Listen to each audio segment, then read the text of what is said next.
During his 28-year tenure as pastor of Alsbury Baptist Church, Scott Sharman has maintained the claim that he put himself through university as a soul-trained dancer. No one has been able to prove or disprove this assertion.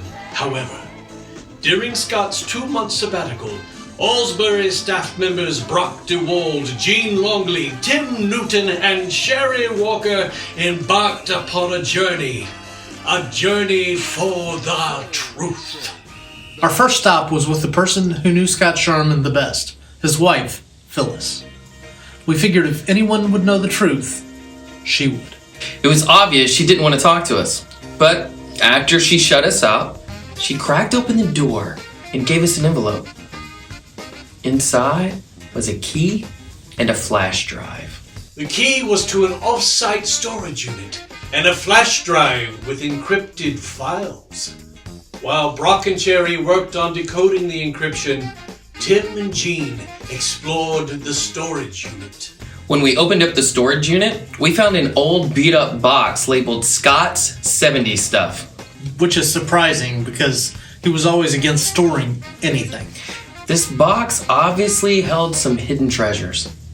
Meanwhile, back at the studio, Brock and Sherry attempt to access the files on the flash drive. To open up the files, we had to figure out Scott's password. We decided to try Soul Train nicknames he would have given himself. Scott the Magnificent. What about White Lightning? Powdered sugar. Just one more try. 1, 2, 3, 4. Come on, man. The team came together to share what they had found. The route from Plainview to LA was about 16 and a half hours, so the best we can figure, Scott had to load up his car and leave Wayland University around 1 o'clock to get to the taping on time. It seems he also included a stop in Holbrook, Arizona. Why would you say that?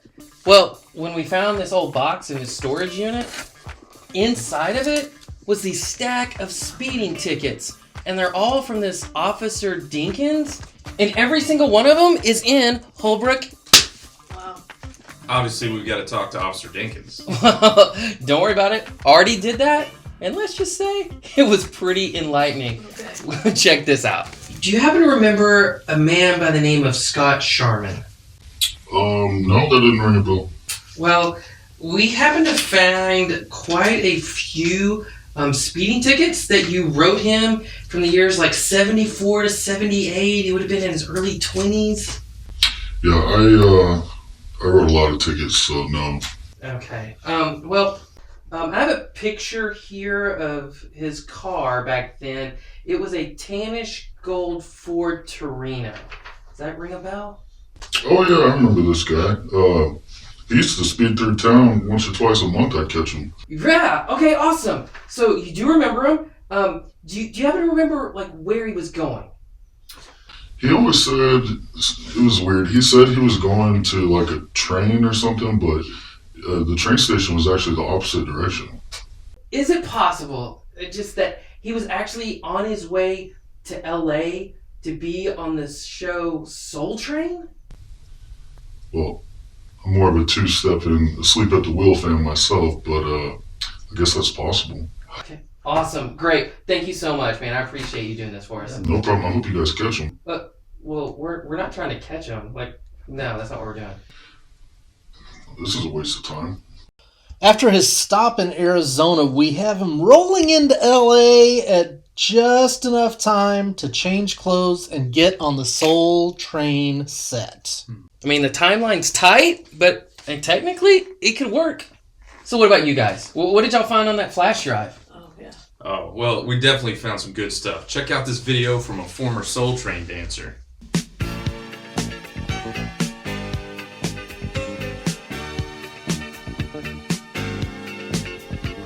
He was the skinniest little somebody you ever want to see. In Texas, you know, people are meaty. So I'm looking at him like, woo, you little, you know. So it was like, okay, it's only for today. Okay, fine, it's only for today.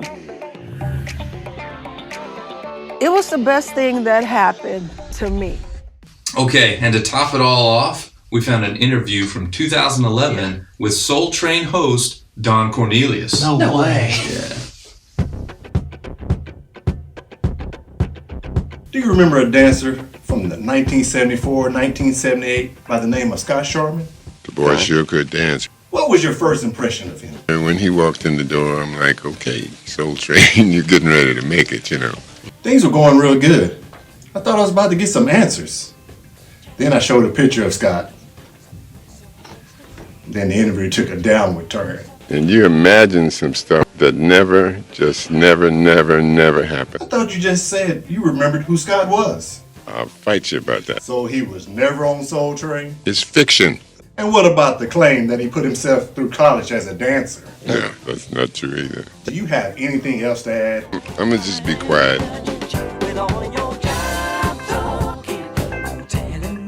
Alright, so after looking at all this stuff, what do you guys think? Do you think Scott really was a Soul Train dancer? You know, all these years I was like, there's no way that this is true. But now, with all the evidence, I think, yeah. Yeah, I agree with Sherry. The evidence speaks for itself. What about you two? No stinking way. Guys, I think we just need to come together and lean into the truth that he wasn't a Soul Train dancer. Really? You're using me? I'm sorry. I don't think so. I mean, look, the We evidence... may never know the truth. Sure, it could have happened. The evidence is strong.